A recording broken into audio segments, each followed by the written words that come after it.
La República, ya estamos de vuelta en la primera emisión de Imagen, y si usted nos ha escuchado en las últimas semanas, sabrá que en este espacio hemos dado mucha información sobre el proceso de nombramiento del primer fiscal nacional anticorrupción del país. Entre otras cosas, hemos hecho entrevistas con la mayoría de los aspirantes. Originalmente eran 32 los aspirantes, pero la lista ya se ha reducido a 23 porque varios han declinado a su aspiración. De esos 23 hemos entrevistado ya a 18, y hoy se encuentra conmigo en esta cabina, viene llegando desde Puebla, y le agradezco mucho el esfuerzo por estar con nosotros aquí en la mesa de la primera emisión, Roberto Palacios Santillán. Él es candidato a la Fiscalía Nacional Anticorrupción. ¿Qué tal, Roberto? Hola, ¿qué tal, Pascal? Muy buenos días. Muchas gracias por la invitación. Un gusto que nos acompañes. Cuéntanos por qué querer ser fiscal anticorrupción.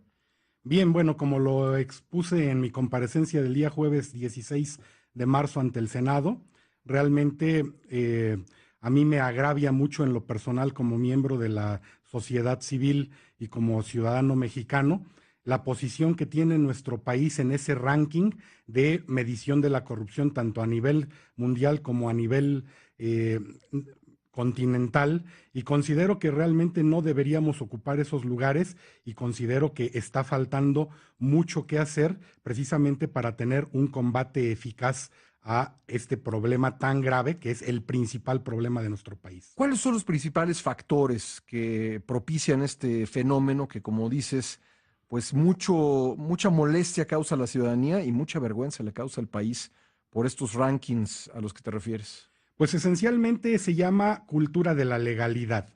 La cultura de la legalidad tiene que ver por la forma en cómo me percibo a mí mismo y cómo me perciben los demás. La cultura de la legalidad tiene que ver en la eficacia de la ley, pero también en la obediencia de la ley. Entonces, sí tenemos un problema cultural, pero derivado precisamente de la tolerancia de la autoridad al no cumplimiento de la ley, porque un ciudadano mexicano que aquí sabe que la autoridad es muy permisiva y que comete infracciones a la ley, y entre ellas los actos de corrupción, si se traslada esta misma persona a otro contexto donde hay cero tolerancia o menos tolerancia a la infracción de la ley, modifica su conducta, modifica su comportamiento. Como sucede cuando los mexicanos viajan a otras partes del mundo, que saben que pues una violación de la ley que a lo mejor aquí pues, pasa desapercibida, o hay forma de arreglarla por abajo de la mesa, allá provoca, en esos países provoca una sanción muy clara, muy bien definida y muy segura. Pues cambia la actitud de la persona, del visitante, a aquellos países, y eso nos ha llevado a mucha gente, es ya casi un lugar común decirlo, a por qué no actuamos en nuestro propio país como actuamos allá. ¿Cuál sería, digamos, por qué tenemos tan baja estima por la cultura de la legalidad en México? Pues precisamente porque estos fenómenos de infracción de la ley están íntimamente ligados con la impunidad. En la medida que no se aplican las sanciones que las leyes ya establecen, en esa medida, precisamente, entonces dicen, bueno, si no pasa nada, total no pasa nada, pues lo puedo hacer. Pero principalmente hay una frase de Sócrates que yo he citado mucho en estos tiempos, que dice, todo está perdido cuando los malos sirven de ejemplo. Es decir, cuando las figuras principales, cuando los líderes de opinión, cuando los dirigentes políticos y cuando los gobernantes esencialmente son los primeros que ponen el mal ejemplo, es un poco difícil pedirle al ciudadano de pie, tú sí pórtate bien. Ah, bueno, yo sí, ¿por qué yo sí? Y el gobernador no, ¿por qué yo sí? Y el titular del Ejecutivo a otros niveles no, ¿verdad? Entonces, ese fenómeno de la impunidad, esa falta de aplicación de las sanciones de la ley, es la que precisamente como que le da el permiso al ciudadano de poder infringir la ley porque no pasa nada. ¿Y qué medidas podrían tomarse desde la Fiscalía? Porque hay quienes piensan que no se ha combatido la corrupción en este país, no porque no haya existido una Fiscalía. Han dicho, ya existe un marco legal que se podría aplicar a quienes cometen actos de corrupción, y si no se ha hecho, pues es por falta de voluntad política. ¿Qué podría resolver la Fiscalía en tu opinión, que no se haya hecho antes desde las instituciones encargadas de la Procuración de Justicia? Son dos aspectos esencialmente. He mencionado también en otros foros que el primer acto de corrupción que comete un servidor público es asumir un cargo para el cual no tiene las competencias, para el cual no está debidamente Eso es un acto de preparado. corrupción. Sí, porque precisamente se está devengando un sueldo, más bien se está cobrando un sueldo que no se está devengando. Entonces, cuando en las instituciones, y empezando por las cabezas de las instituciones, cuando se nombra a políticos para cargos que requieren ciertos conocimientos técnicos, pues evidentemente no saben cómo hacerlo y no saben ser líderes de un equipo especializado. Entonces, si tenemos también agentes del Ministerio Público que realmente no saben investigar, que no conocen de una planeación estratégica en la investigación criminal, desde ahí vamos a tener fallas. Pero independientemente, el otro factor es precisamente los conflictos de interés que existen cuando esos titulares de las dependencias, por ejemplo, en el caso de la Procuraduría General de la República, próximamente Fiscalía General de la República, esos conflictos de intereses hacen que a veces se obligue a los agentes del Ministerio Público investigadores a depurar los expedientes, a rasurarlos, a encubrir conductas que se van a quedar en la impunidad. Y al final de cuentas, si por una parte una persona tuvo la valentía de ir a denunciar, porque sabemos que la cultura de la denuncia también es algo en lo que estamos muy mal, si por fin alguien se anima a ir a denunciar y su denuncia no avanza, si su denuncia se queda sin actividad por parte del Ministerio Público, si no se proponen diligencias y actos de investigación, o si al final de cuentas tenemos un investigador, un agente del Ministerio Público y policías investigadores muy proactivos que sí reúnen toda la información, todos los datos y todos los medios de prueba para ejercitar acción penal, pero desde arriba le dicen dame tu expediente, se lo quitan y lo reasignan a otro agente del Ministerio Público para que no se consigne y para que se encubra la conducta, pues al final de cuentas lo que vamos a tener es una insatisfacción de la ciudadanía porque finalmente el órgano técnico investigador no cumple con su misión. Bueno, quiero preguntarte también por un incidente que ocurrió en el marco del proceso para designar al fiscal, que dos de los aspirantes pues hayan plagiado un ensayo. Esto queda como pues una simple anécdota. Ellos ya no están buscando la fiscalía, son de las personas que se retiraron de este proceso, pero queda como una simple anécdota, queda como un hecho descriptivo pues, de las instituciones del país, afecta al resto de los aspirantes. ¿Qué opinas al respecto? Mira, para serte franco, yo creo que es un hecho que habría que haber indagado un poco más sobre el contexto en el que sucedió, porque como ustedes saben, realmente el Senado de la República ha tenido pues mucho desatino en la conducción del proceso de selección. Muchas cosas se han dejado de último momento, luego se cancela la continuación del procedimiento y al cuarto para la hora le están avisando, vas, ¿no? Entonces, yo quiero suponer, y no estoy defendiendo a estos dos agentes del Ministerio Público que laboran en la PGR, porque ni los conozco, quiero suponer que a ellos lo que les sucedió es eso, que estando en funciones tenían demasiada carga de trabajo, les dicen, se te vence mañana o pasado mañana tu tiempo para entregar toda la documentación, entre esto el ensayo, y bueno, pues seguramente ellos dos se conocen, no descartaría que sean hasta pareja, Sí, lo y son. finalmente probablemente ella hizo el trabajo y se lo facilitó a él, lo cual no habría tenido nada de malo si ellos realmente, pues, con un poco más de tablas, hubieran hecho la advertencia en su propio trabajo que se trató de un trabajo hecho en A la colaboración. limón, digamos. No, que lo hicieron en equipo, vaya. Y al finalmente que se dice que contiene ahí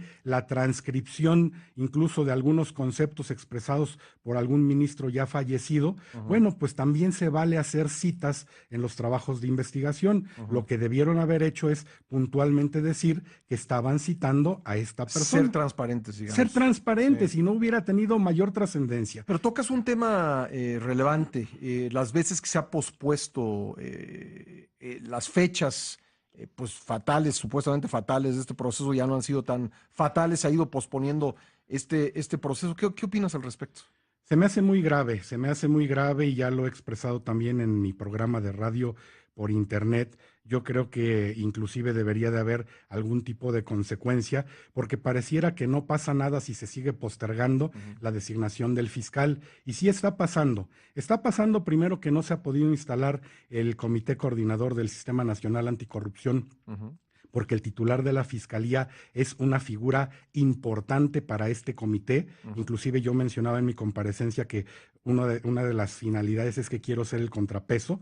Está pasando que hay reformas a los títulos 10º y 11º del libro segundo del Código Penal Federal, cuya vigencia, de acuerdo a los transitorios, está condicionada al nombramiento del fiscal anticorrupción. Entonces, el hecho de estar posponiendo a cada rato la designación y que cabría incluso la posibilidad que este segundo intento también se declarara sin avance por falta de consenso y se volviera a dejar vacante el nombramiento del titular de la Fiscalía, está sirviendo para que, en todo caso, quien está cometiendo actos de corrupción desde alguna posición en el gobierno, lo siga haciendo, sí. Pero peor aún, se le está dejando el tiempo y la oportunidad para destruir las evidencias que el órgano técnico investigador tendría posteriormente que acopiar. Entonces, si de por sí la vigencia de tiempo para el ejercicio del cargo es limitada, cada día que se le resta a la actuación del fiscal,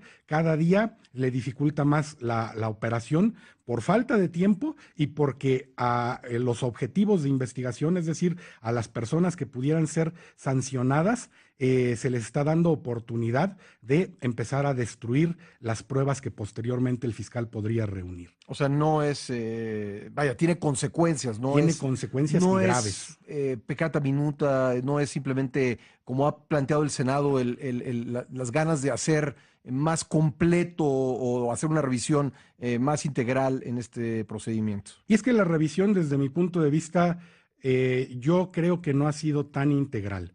Yo no dudo, por supuesto, que el CISEN haya estado monitoreando toda nuestra actividad en nuestras comunicaciones privadas, y yo no me opongo a eso, yo no tengo absolutamente nada que esconder, y realmente si a mí me hubiera tocado coordinar la actividad del Senado para la evaluación de los aspirantes, lo habría propuesto, por supuesto, precisamente porque tenemos que tener bien claro quiénes son los que quieren llegar a esa posición. Pero me parece precisamente un error metodológico en la evaluación de los aspirantes concederle solamente 10 minutos a cada quien para que se explayen. Digo, si el proceso comenzó desde el mes de noviembre del año pasado, hemos tenido más de 90 días en las que se pudieron haber dedicado 1 o 2 días para cuestionar al aspirante absolutamente de todo a todo. Casi de a uno por día, ¿no? Hubiera sido... Por lo menos. ¿no? De a uno por día, por lo menos. Sí. Porque creo que lo que está en juego es mucho y creo, como tú lo dices, creo que es un apunte importante el que haces, Roberto, pues 10 minutos más, a lo mejor 20 de preguntas, pues no sé si sea suficiente para un cargo de la importancia que va a tener el fiscal anticorrupción. Roberto, quiero agradecerte mucho y decirte que, bueno, este espacio está abierto para revisar este proceso. Hemos intentado buscar a todos los aspirantes, de hecho, contigo pues ya llevamos, de los 23 que quedan, hemos hecho 19 entrevistas, nos faltan todavía 4, vamos a seguirlos buscando a los que faltan y esto ha sido para que la ciudadanía pueda conocerlos y no se quede únicamente esta información en los ámbitos del Senado. Me parece que es una discusión en la que tiene que participar toda la ciudadanía. Si me permitieras agregar 3 puntos, quiero mencionarte, por principio, que me asumo a sí mismo como un futuro fiscal anticorrupción protector de los periodistas. Los periodistas de investigación son una fuente importante precisamente en el combate, en la obtención de información para el combate a la corrupción, y yo considero que debo de trabajar, y quien llegue en su caso deberá de trabajar muy de la mano con los periodistas. La mía será una fiscalía de puertas abiertas donde la ciudadanía podrá tener acceso. Actualmente, si alguien quiere entrar a ver al procurador, a un subprocurador, prácticamente no puede entrar. Conmigo lo van a poder hacer. Y bueno, independientemente de que pudiera ser o no el elegido, voy a continuar impulsando reformas porque me interesaría que todos los integrantes del comité coordinador del Sistema Nacional Anticorrupción pudieran ser elegidos, e inclusive también el fiscal general de la República, en un proceso similar como en el que se eligió a los miembros del Comité de Participación Ciudadana, porque esto evitaría conflictos de interés y haría que verdaderamente el Sistema Nacional Anticorrupción sea real y no sea solamente una simulación. Pues muy bien, Roberto Palacio Santillán, te agradezco mucho la visita y vamos a seguir revisando este proceso de designación del primer fiscal nacional anticorrupción del país. Muchas gracias. Mil gracias, Pascal. Buen día.